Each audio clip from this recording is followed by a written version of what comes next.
as more and more comes out, he will be more privy to be sharing things about the royal family and trading secrets for cash. Well, he's a private individual now, Samara. Do you know about this? It's like we were investigating his new property up in Sandringham. We believe it's a place called Marsh Farm, but we're told by the palace that they cannot comment because there's GDPR, which is like data protection rules, and that he's a private individual. Does he now deserve to be a private individual, to live a private life up in Sandringham without us asking questions about where he lives? It's supposed to be one of the happiest, most relaxed events on the royal calendar each year.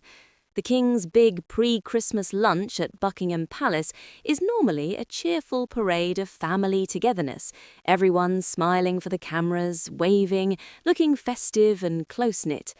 The senior royals show up first, then the rest of the wider family rolls in right after them.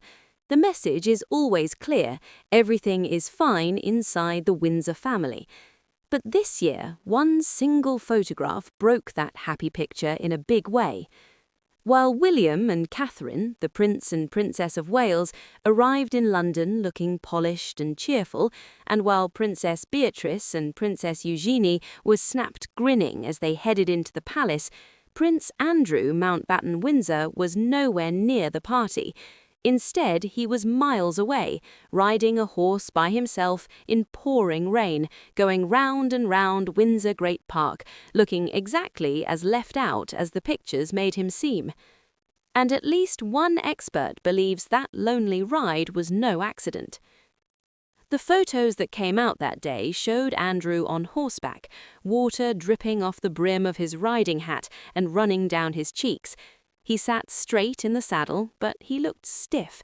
His face stayed serious the whole time. No smile, no wave, nothing. No sign he was enjoying himself at all. Just one man alone in cold, wet weather, while the rest of his family celebrated inside a warm palace he wasn't allowed to enter. Body language specialist Judy James looked at those pictures and said Andrew reminded her of Marley's ghost from A Christmas Carol, almost like he had chosen to look extra miserable on purpose. She pointed out there was no joy on his face, no excitement from the ride. He simply sat there looking sad and serious. The real issue, she said, wasn't just that he looked unhappy, it was the huge difference between him and his daughters at the exact same moment. Beatrice and Eugenie were photographed inside dry, heated cars, laughing and smiling, dressed in pretty winter coats on their way to the lunch. The contrast was so strong that it could make people feel sorry for Andrew, and maybe even make his daughters feel guilty for going without him. Judy James was very direct. If you don't want the people you love to feel bad about enjoying a party you can't attend, you usually try to look okay with it. You wave goodbye with a smile, you stay home looking comfortable, you don't turn yourself into a dramatic picture of loneliness. In her opinion, Andrew did the complete opposite. Of course, nobody was shocked that he wasn't at the lunch. He hasn't been invited the last few years. Ever since he stepped back from royal duties, lost his military titles and patronages, and with all the continuing questions about his friendship with Jeffrey Epstein, he simply isn't included in public family events anymore. That part is normal now. What made this year stand out was the timing and the pictures. The lunch happened while fresh Epstein stories are still coming out, and King Charles has already made his position crystal clear. He has publicly said Andrew showed serious errors of judgment and has stood firmly with the victims. The message from the king is straightforward.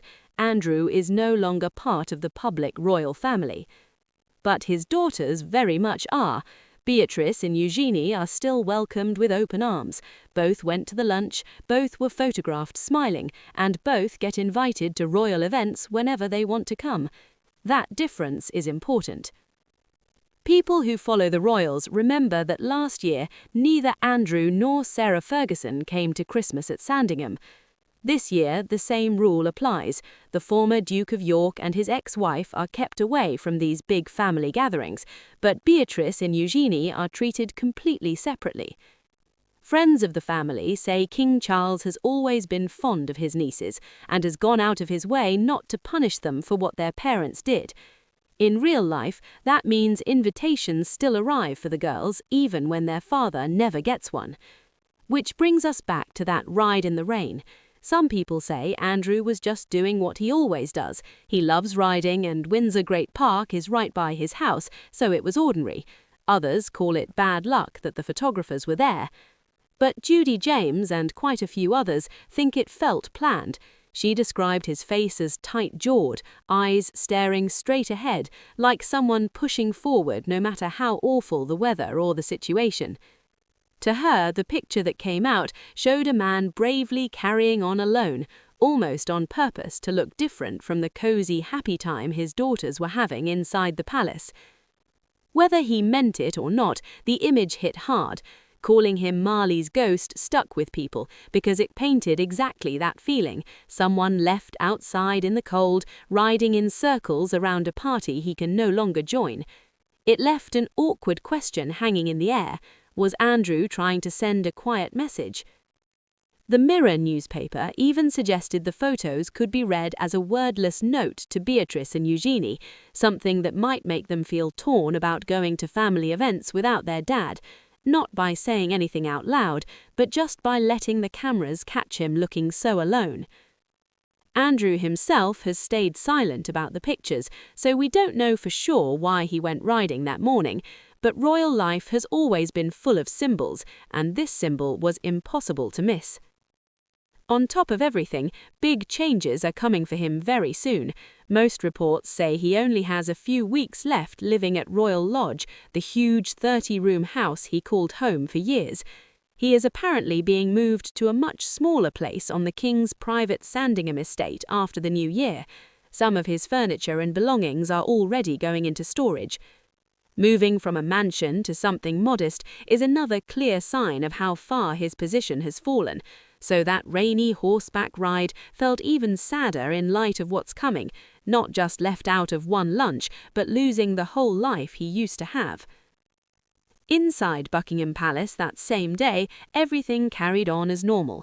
The King hosted the lunch, William and Catherine greeted everyone, cousins and aunts and uncles arrived smiling, cameras clicked, and the festive mood stayed cheerful.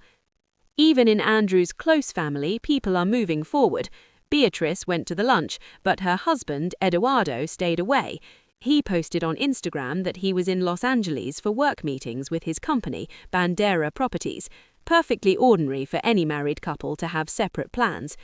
For Andrew, though, it wasn't a work trip keeping him away. It was a firm line drawn by the palace, and nobody tried to soften it. No quiet alternative event, no low-key appearance, no friendly statement. Just quiet, rain, and a horseback ride caught on camera from a distance. Some royal watchers say the family is simply sticking to the boundary they set. Others say the palace is making sure everyone sees where things stand now.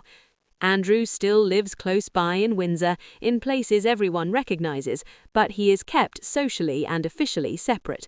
For the moment, that's where he stays. What stands out most is how little anyone is trying to hide it anymore. In the past, absences were sometimes smoothed over or kept quiet. This time, the sharp difference was allowed to be seen by everyone. The photos went everywhere, the commentary followed, and nobody from the palace has tried to change the story. Prince Andrew Mountbatten-Windsor, once right in the heart of royal life, now rides alone in the rain, while the rest of his family celebrates without him. So tell me honestly, what do you make of that picture? Was it just a man needing some fresh air on a miserable day, or was it a quiet way of making a point? And as the royals head to Sandringham for Christmas, do you think Andrew's place on the outside is permanent now, or is there any small chance he could ever be welcomed back, even just on the edges? I'd really love to hear your thoughts, and if you enjoy updates like this, please subscribe and hit the bell so you don't miss the next one.